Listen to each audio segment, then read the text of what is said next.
ஹாலிவுட்டுடைய தாயகமான Los Angeles பத்திக்கிட்டே எரியுது. கடந்த 11ஆம் தேதி வரைக்கும் கூட அங்கே முழுமையாக நெருப்பை கட்டுப்படுத்த முடியாமல் தடுமாறிக்கிட்டு இருக்காங்க ஃபயர் ஃபைட்டர்ஸ். இது வரைக்கும் இந்த வீடியோ ஷூட் பண்ணுற வரைக்கும் இந்த தீ விபத்தால் கிட்டத்தட்ட 11 பேர் இறந்து போயிருக்காங்க. 10,000க்கும் மேற்பட்ட ப்ராப்பர்ட்டிஸுங்கிறது டேமேஜ் ஆகிருக்கும் அப்படின்னு கணக்கிடப்பட்டிருக்கு. அதில் பல ப்ராப்பர்ட்டிஸுங்கிறது ஹாலிவுட் செலிப்ரிட்டிஸோடது. எக்கச்சக்கமான கோடி வேல்யூ கொண்ட ப்ராப்பர்ட்டிஸ்லாம் இன்றைக்கி ஒன்றுமே இல்லாமல் எரிஞ்சு சாம்பலாகி விழுந்துக்கிட்டே இருக்குது. அது மட்டும் இல்லை, 1,00,000க்கும் அதிகமான பேர் அந்த இடத்த விட்டு அப்புறப்படுத்தப்பட்டிருக்காங்க. இன்னும் 1,50,000 பேருக்கு அங்கே வார்னிங் அப்படிங்கிறது கொடுக்கப்பட்டிருக்கு. லாஸ் ஏஞ்சல்ஸில் இதே மாதிரியான தீ விபத்துங்கிறது ஏற்கனவே நடந்திருக்கான்னு பார்த்தா நிறைய நடந்திருக்கு. ஏன் அடிக்கடி லாஸ் ஏஞ்சல்ஸில் இந்த மாதிரி தீ விபத்துங்கிறது நடக்குது? அதுக்கான காரணம் என்ன அப்படிங்கிறத லாஸ் ஏஞ்சல்ஸுடைய வரலாறோடு நம்ம சேர்ந்து பார்க்க போகிறோம். Welcome to big bang Bogan. நான் உங்கள் போகன். இன்றைக்கி லாஸ் ஏஞ்சல்ஸ் தீ விபத்தை பற்றி தான் நம்ம முழுமையாக அலச போகிறோம். வாங்க.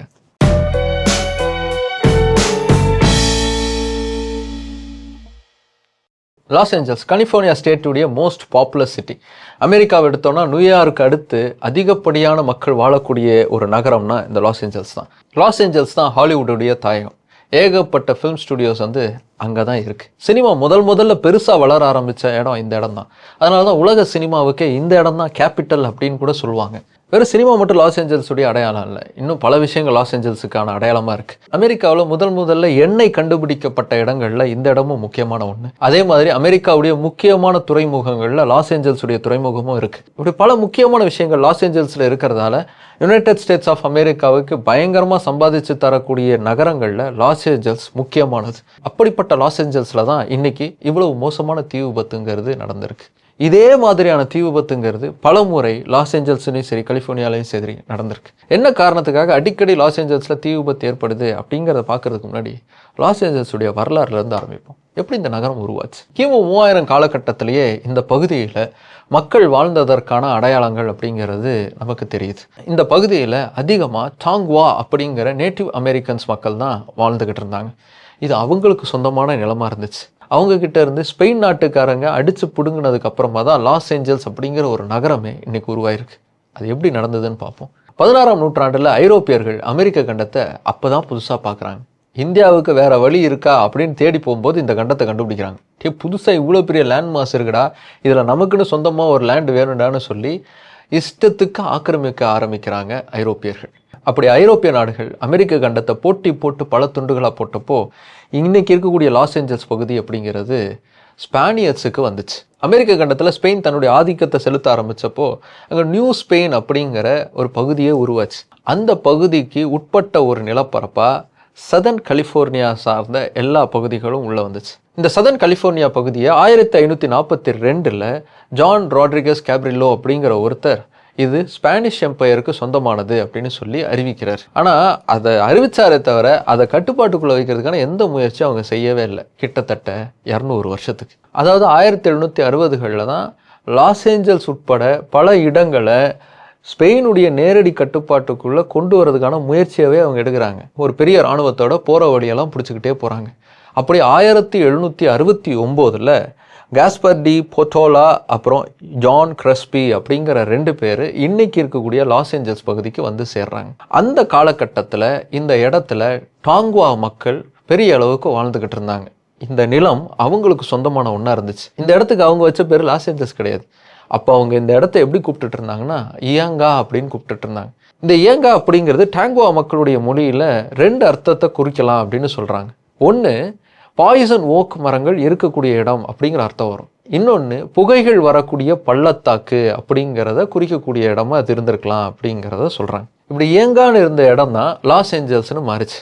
அது எப்போ மாறிச்சுன்னா 1771க்கு மேலே. 1769 வந்தாங்க இல்லையா, வந்ததுக்கப்புறமா 1771 இங்கே ஒரு மிஷினரியை ஆரம்பிக்கிறாங்க. அந்த மிஷினரிக்கு பேர் மிஷன் சான் கேப்ரியல் ஆர்கேஞ்சல். அந்த மிஷினரி மூலமாக அங்கே இருக்கக்கூடிய மக்களுக்கு நாங்கள் கிறிஸ்துவத்தை பற்றியும் போதனை பண்ண போகிறோம் அப்படின்னு சொல்ல ஆரம்பித்தாங்க. ஆனால் உண்மையிலேயே அப்படி ஒரு வேலையை செய்கிறோன்னு சொல்லிக்கிட்டு அந்த இடத்தை ஆக்கிரமிப்பு செய்கிறதுக்கான வேலையை தான் ஸ்பானியர்ஸ் செய்ய ஆரம்பித்தாங்க. அப்படி அந்த வேலையை செய்ய ஆரம்பித்ததுக்கப்புறமா 1781 செப்டம்பர் மாதம் 4ஆம் தேதி 44 செட்டிலர்ஸ் இங்கே குடியேற ஆரம்பிக்கிறாங்க. 11 குடும்பங்களாக. அவங்க தான் லாஸ் ஏஞ்சல்ஸில் முதல்ல பெர்மனண்ட்டாக குடியேறின செட்டிலர்ஸ். அப்படி அவங்க அங்கே தங்க ஆரம்பித்ததுக்கு அப்புறமா தான் இந்த இடம் கொஞ்சம் கொஞ்சமாக ஸ்பானியர்ஸுடைய கட்டுப்பாட்டுக்குள்ளே வர ஆரம்பிக்குது. அப்படி செட்டில் ஆனாங்க இல்லையா, அவங்க இந்த இடத்துக்கு ஒரு புது பேரை வைக்கணும்னு முடிவு பண்ணாங்க. அப்படி தான் இந்த இடத்துக்கு El Pueblo de Nuestra Señora la Reina de los Angeles அப்படிங்கிற பேரை வச்சாங்க. அதாவது the town of our lady the queen of the angels அப்படிங்கிற அந்த பேர் தான் அதுக்கப்புறமா சுருங்கி லாஸ் ஏஞ்சல்ஸ் அப்படின்னு மாறிச்சு. அப்படி இந்த நிலத்தை ஆக்கிரமிப்பு செய்கிறதுக்கு என்னென்ன வேலையெல்லாம் அவங்க செஞ்சாங்க? கட்டாயமாக கிறிஸ்தவ மதத்துக்கு அந்த இண்டிஜினஸ் பீப்புள் வந்து மாறணும் அப்படின்னு சொன்னாங்க. மாறாதவங்களுக்கு கடுமையான தண்டனைகள் அப்படிங்கிறது கொடுக்கப்பட்டுச்சு. அது மட்டும் இல்லை, அப்படி மதம் மாறினாங்க இல்லையா, அப்படி மதம் மாறினவங்களை வச்சு கடுமையான வேலைகளை வாங்கினாங்க. அவங்களுடைய கால்நடைகளை மேய்க்கிறதுல இருந்து அவங்களுடைய பில்டிங் கட்டுமானம் வரைக்கும் எல்லா வேலைகளையுமே இந்த மக்களை வச்சே செஞ்சாங்க. அதோட அவங்க தங்கியிருந்த இடங்கள்லாம் இனிமேல் உங்களுக்கு சொந்தம் இல்லை, கிளம்பி போங்கன்னு விரட்டி அடித்து அந்த இடத்த எல்லாத்தையுமே ஸ்பானியர்ஸுகளுக்கு சொந்தமானது அப்படின்னு மாற்ற ஆரம்பித்தாங்க. இந்த அட்டுழியத்துக்கு எதிராக அந்த பழங்குடியின மக்கள் போராட ஆரம்பித்தாங்க. ஆயுதமேந்திலாம் போராடினாங்க. ஆனால் அப்படி போராடினவங்களுக்கெல்லாம் மரணம் தான் பதிலாகவே இருந்துச்சு. அப்படி ஸ்பானியர்ஸுகளுக்கு எதிராக தங்களுடைய நிலத்துக்காக உரிமைக்காக பெரும் போராட்டத்தை முன்னெடுத்த அந்த பழங்குடியின மக்களில் முக்கியமான ஒரு பெண்ணுடைய கதையை சொல்லணும். அந்த பெண்ணுடைய பெயர் டாய் பிரினா. 8 டாங்குவா கிராமத்திலேருந்து ஆண்களை வந்து ஒன்று சேர்த்து இந்த ஸ்பானியர்ஸுகளுக்கு எதிராக ஒரு பெரும் சண்டையை முன்னெடுத்தாங்க அந்த பெண். 1785 ரெபலியன் அப்படின்னு இன்னைக்கும் வரலாற்றில் பதிவாயிருக்கக்கூடிய அந்த சம்பவத்தில் டாய் பிரினாவுடைய படைங்கிறது பெரும் தோல்வியை சந்திச்சது. அவங்களில் பல பேர் மரணத்தை தழுவுனாங்க, மீதி பேர் கைது செய்யப்பட்டாங்க. டாய் பிரினா இன்னொரு இடத்துக்கு நாடு கடத்தப்பட்டாங்க. மிஷினரிங்கிற பேரில் ஏகப்பட்ட கொடுமைகளை செஞ்சு கொஞ்சம் கொஞ்சமாக இந்த நிலத்தை ஆக்கிரமிக்க ஆரம்பித்த ஸ்பானியர்ஸ் அதுக்கப்புறம் ஸ்பெயினுக்கே எதிராக மாற ஆரம்பித்தாங்க. இனிமேல் நாங்கள் ஸ்பெயினுக்கு கீழே கிடையாது, நாங்கள் தனி சாம்ராஜ்யம் அப்படின்னு சொல்லி மெக்சிகன் எம்பையர் அப்படின்னு உருவானாங்க. அந்த மெக்சிகன் எம்பையரில் ஒரு அங்கமாக லாஸ் ஏஞ்சல்ஸ் அப்படிங்கிறது இருந்துச்சு. அதுக்கப்புறமா யுனைடெட் ஸ்டேட்ஸ் ஆஃப் அமெரிக்கா அப்படிங்கிறது உருவாகி தன்னுடைய எல்லையை பெருசாக்கிக்கிட்டே இருந்தது. அவங்களுக்கு லாஸ் ஏஞ்சல்ஸுங்கிறது தேவையாக இருந்துச்சு. லாஸ் ஏஞ்சல்ஸை எப்படியாவது பிடிக்கணும், அமெரிக்காவுடைய படைங்கிறது லாஸ் ஏஞ்சல்ஸை முற்றுகையிட்டுச்சு. தொடர்ந்து போராடிக்கிட்டே இருந்தாங்க மெக்சிகன்ஸ். ஆனால் அவங்களால ரொம்ப நாள் தாக்கு பிடிக்க முடியல. வேறு வழியே இல்லாமல் 1848 குடால்பே ஹிடால்கோ அப்படிங்கிற ட்ரீட்டி மூலமாக லாஸ் ஏஞ்சல்ஸ் அப்படிங்கிறது அமெரிக்காவுக்கிட்ட ஒப்படைக்கப்பட்டுச்சு. அதுக்கப்புறமா அந்த போருங்கிறது முடிவுக்கு வந்துச்சு. லாஸ் ஏஞ்சல்ஸ் அமெரிக்காவை போய் இணைஞ்ச உடனேயே பெரிய அளவுக்கு வளர்ச்சியை சந்திக்க ஆரம்பிக்குது. ரயில் ரோட்ஸ் முதல்ல லாஸ் ஏஞ்சல்ஸில் அப்போ தான் அறிமுகப்படுத்தப்படுது. ரயில் அறிமுகமான உடனேயே வளர்ச்சிங்கிறதும் இன்னும் வேகம் எடுக்க ஆரம்பிச்சது. அதுக்கப்புறம் அங்கே ஆயிலுங்கிறது கண்டுபிடிக்கப்படுது. அந்த ஆயில் கண்டுபிடிக்கப்பட்டதுக்கு அப்புறமா லாஸ் ஏஞ்சல்ஸுடைய வளர்ச்சி இன்னும் வேகம் எடுக்க ஆரம்பிக்குது. ஆனால் லாஸ் ஏஞ்சல்ஸை இன்னும் உச்சிக்கு கொண்டு போனது எதுனா சினிமா துறை. சினிமா லாஸ் ஏஞ்சல்ஸுக்கு வந்ததுக்கும் இன்னொரு இன்ட்ரெஸ்டிங்கான மேட்டர் இருக்குது. தாமஸ் ஆல்வா எடிசனுடைய எபிசோடில் அதை பற்றி டீட்டெயிலாக பேசியிருக்கேன். ஜஸ்ட் ஒரு ஜிஸ்ட் மட்டும் கொடுத்துக்கிறேன். Thomas Alva Edison motion picture டெக்னாலஜிக்கு ரைட்ஸ் வாங்கி வச்சுருந்தார். அதை யூஸ் பண்ணி யார் படம் எடுத்தாலும் அவருக்கு காப்பி ரைட்ஸ் கொடுக்கணும். அதுவும் ஏகப்பட்ட காசு அவர் கேட்டுட்டு இருந்தார். பணம் இருக்கிறவங்க எடிசனுக்கு பணம் கொடுத்துட்டாங்க. ஆனால் பணம் இல்லை, ஆனால் படம் எடுக்கணும்னு ஆசை இருக்குது. அவங்க என்ன பண்ணுவாங்க? அவங்கெல்லாம் எடிசன் கிட்டேருந்து தப்பிக்கணும் அப்படிங்கிறதுக்காகவே லாஸ் ஏஞ்சல்ஸுக்கு ஓடி வந்து அங்கே வச்சு படம் எடுக்க ஆரம்பித்தாங்க. அது கொஞ்சம் கொஞ்சமாக சக்ஸஸ் ஆக ஆரம்பிச்சது. நியூயார்க்குக்கும் லாஸ் ஏஞ்சல்ஸுக்கும் ரொம்ப தூரம் அதிகமாக இருந்ததால் அந்த காலகட்டத்தில் எடிசனுடைய வக்கீல்களாலையும் இப்படி காப்பிரைட்டுக்கு காசு கொடுக்காம படம் எடுத்துக்கிட்டு இருக்கிறவங்கள பிடிக்க முடியல. அதனால் இங்கே படம் எடுக்கிற பிஸ்னஸ் பயங்கரமாக வளர ஆரம்பிச்சது. ஆரம்பத்தில் டைரக்டர் வந்தார், அப்புறம் கேமராமேன் வந்தாங்க. இவங்க ஷூட் பண்ண ஆரம்பித்தாங்க. உடனே நடிகர்களும் இங்கே வந்து குடியேற ஆரம்பித்தாங்க. அதுக்கப்புறமா அவங்களுக்கான காஸ்டியூமை ரெண்ட் பண்ணக்கூடியவங்க, மேக்கப் பண்ணுறவங்க, இவங்க எல்லாருமே ஒவ்வொருத்தராக வந்து செட்டில் ஆக ஆரம்பிக்கிறாங்க. இப்போ டெக்னீஷியன்ஸ், ஆக்டர்ஸ்லாம் இங்கே வர ஆரம்பிச்சதுக்கப்புறமா ஸ்டூடியோஸும் இங்கே உருவாக ஆரம்பிச்சது. 1909 செலிக் பாலிஸ்கோப் அப்படின்னு நியூயார்க்கில் செயல்பட்டு இருந்த ஒரு கம்பெனியோடைய ஒரு ஸ்டூடியோ பிரான்ச்சுங்கிறது லாஸ் ஏஞ்சல்ஸில் ஆரம்பிக்கப்பட்டுச்சு. ஆனால் லாஸ் ஏஞ்சல்ஸே பூர்வீகமாக கொண்ட முதல் ஸ்டூடியோங்கிறது 1911 உருவாக்கப்பட்டுச்சு. அந்த ஸ்டூடியோவுடைய பெயர் நெஸ்டர் ஸ்டூடியோஸ். அதுக்கப்புறமா ஃபில்ம் இண்டஸ்ட்ரி இங்கே பெருசாக வளர வளர வளர லாஸ் ஏஞ்சல்ஸும் பெருசாக வளர ஆரம்பிச்சது. உலகம் முழுக்கவுமே தெரிய ஆரம்பிச்சது. இந்த ஸ்டூடியோஸ் உருவானது, இந்த ஆக்டர்ஸ்லாம் தங்கின இடம் ஹாலிவுட். ஹாலிவுட் அப்படிங்கிறது லாஸ் ஏஞ்சல்ஸில் இருக்கக்கூடிய ஒரு பகுதி. நம்ம சென்னையில் வந்து போட் ஹவுஸ் இருக்குது, வலசராக இருக்குது, வடபழனி இருக்குது. அதே மாதிரி லாஸ் ஏஞ்சல்ஸில் இருக்கக்கூடிய ஒரு இடம் தான் ஹாலிவுட். அந்த இடத்துல தான் ஃபிலிம் ஸ்டுடியோஸ்லாம் உருவாக ஆரம்பிச்சது, ஃபிலிம் டெக்னீஷியன்ஸ்லாம் தங்க ஆரம்பித்தாங்க. அப்படிங்கிறதால ஹாலிவுட் அப்படிங்கிறது அமெரிக்கன் சினிமாவுடைய அடையாளமாக மாற ஆரம்பிச்சது. இன்றைக்கி அமெரிக்கன் சினிமாவுடைய பட்டப்பேராகவே ஹாலிவுட் அப்படிங்கிறது மாறிடுச்சு.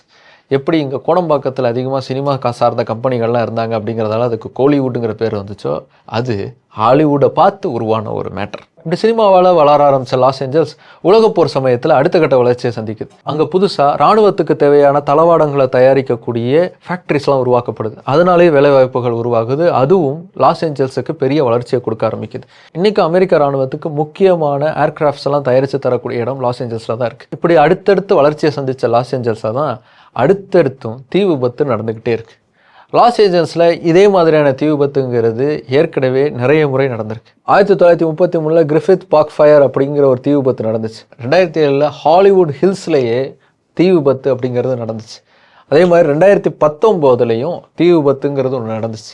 இப்படி அடிக்கடி தீ விபத்துங்கிறது லாஸ் ஏஞ்சல்ஸில் நடந்துகிட்டு தான் இருக்குது. லாஸ் ஏஞ்சல்ஸ் மட்டும் இல்லை, கலிஃபோர்னியாவில் பல இடங்கள் இதே மாதிரியான தீ விபத்துங்கிறது நடந்துக்கிட்டு இருக்கு. இந்த மாதிரியான தீ விபத்து ஏன் அதிகமாக லாஸ் ஏஞ்சல்ஸில் நடக்குது அப்படிங்கிறதுக்கு 3 காரணங்கள் சொல்லப்படுது. முதல் காரணம்னா லாஸ் ஏஞ்சல்ஸுடைய வெதரும் அங்கே இருக்கக்கூடிய நிலப்பரப்புடைய கண்டிஷன். டக்குன்னு நெருப்பு பிடிக்கக்கூடிய சூழலில் தான் லாஸ் ஏஞ்சல்ஸுடைய கால சூழல் அப்படிங்கிறது இருக்குது. அதன் காரணமாகவே இந்த மாதிரியான தீ விபத்துங்கிறது நடக்குது. ரெண்டாவது காரணங்கிறது ஏதாவது ஒரு மின்சார விபத்து ஏற்பட்டு அதன் மூலமாகவும் லாஸ் ஏஞ்சல்ஸில் பெரிய அளவுக்கான தீ விபத்து அப்படிங்கிறது நடக்குது. அதை தவிர்க்கிறதுக்காக தொடர்ந்து பல வகையில் முயற்சி செஞ்சுட்டே இருக்காங்க.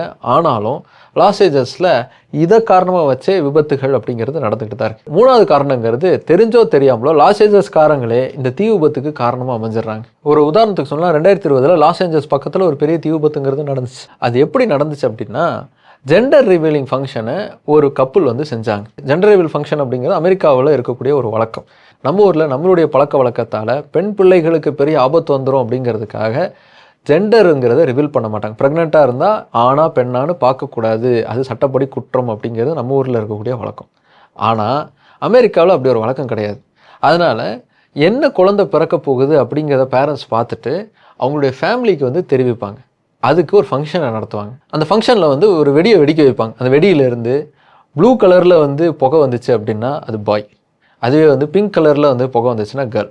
இப்படி புகை மட்டும் இல்லை, பேப்பர்ஸை தூவி விடுவாங்க. அது மாதிரி நிறைய ஆப்ஷன்ஸ் இருக்குன்னு வச்சுக்கோங்க. இந்த ஜெண்டர் ரிவீல் ஃபங்க்ஷன் நடத்துனாங்கல்ல, அவங்க இந்த தீ பறக்கும் பார்த்தீங்களா, ஸ்டேஜில் அப்படியே ஃபயர் அப்படியே பறக்கும்ல, அந்த மாதிரி ஒரு செட்டப்பை ரெடி பண்ணி அந்த ஜெண்டர் ரிவீல் ஃபங்க்ஷனை பண்ணாங்க. ஃபயர் வெடிக்கும்போது அது பக்கத்தில் இருக்கக்கூடிய மரங்களில் பற்றி ஒரு பெரிய தீயாகவே உருவாயிடுச்சு. பெரும் விபத்துங்கிறது ஏற்பட்டுச்சு. தீ அணைக்கிறதுக்காக போராடின தீயணைப்பு வீரர்களுடைய கேப்டன் ஒருத்தரே அந்த விபத்தில் இறந்து போகிற அளவுக்கு அவ்வளோ மோசமான விபத்தாக அது இருந்துச்சு. இப்படி தெரிஞ்சோ தெரியாமலோ லாஸ் ஏஞ்சல்ஸ் காரங்களே இப்படி நெருப்பை கிரியேட் பண்ணி விட்டுறாங்க. இப்போ நடந்திருக்கக்கூடிய இந்த தீ விபத்தில் ஏகப்பட்ட ப்ராப்பர்ட்டிஸ் அப்படிங்கிறது அழிஞ்சிருக்கு. இந்த தீவை கண்ட்ரோல் பண்ணதுக்கப்புறமா ஒருத்தர் போய் அதை வீடியோ எடுத்திருக்காரு. பார்க்கவே ரொம்ப கஷ்டமாக இருக்குது. அது மட்டும் இல்லை, மெல் கிப்சன் உட்பட பல முக்கியமான ஹாலிவுட் செலிபிரிட்டிஸோடைய பங்களாஸ் அப்படிங்கிறது இந்த தீ விபத்தில் பலியாயிருக்கு. அதோடைய ஒர்த்தெல்லாம் ஏகப்பட்ட கோடியாக இருக்கும் அப்படின்னு சொல்கிறாங்க.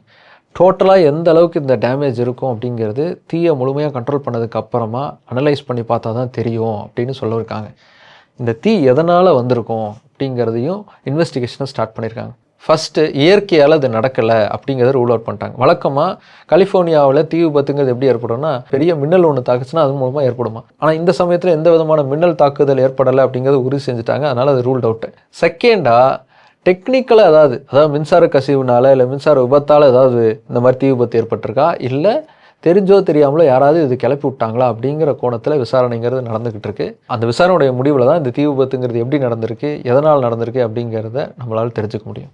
ஆனால் பலமுறை இப்படி தீ விபத்துகளை மீண்டெழுந்து வந்த லாஸ் ஏஞ்சல்ஸ் இந்த முறையும் மீண்டெழுந்து வரும் அப்படிங்கிற நம்பிக்கையோட இந்த வீடியோ முடிக்கிறேன். சரி, ஓகே. பிக் பாஸ் லாஸ் ஏஞ்சல்ஸுடைய முழுமையான வரலாறையும் அங்கே ஏன் அடிக்கடி தீ விபத்து ஏற்படுது அப்படிங்கிற ஒரு புரிதலும் உங்களுக்கு ஏற்பட்டிருக்கும் அப்படின்னு நம்புகிறேன். இந்த வீடியோவை இன்னும் நிறைய பேருக்கு போய் சேரணும்னா மறந்துடாமல் ஷேர் பண்ணுங்கள். நிறைய பேர் எங்களுடைய வீடியோஸை பார்த்துட்ருக்கீங்க, ஆனால் சப்ஸ்கிரைப் பண்ணாமல் இருக்கீங்க. மறந்துடாமல் சப்ஸ்கிரைப் பண்ணிக்கோங்க. பக்கத்தில் இருக்கக்கூடிய பெல் பட்டனை அமைக்கிக்கோங்க. அடுத்து இன்னொரு இன்ட்ரெஸ்டிங்கான கண்டென்ட்டோட உங்களை பார்க்குறேன்.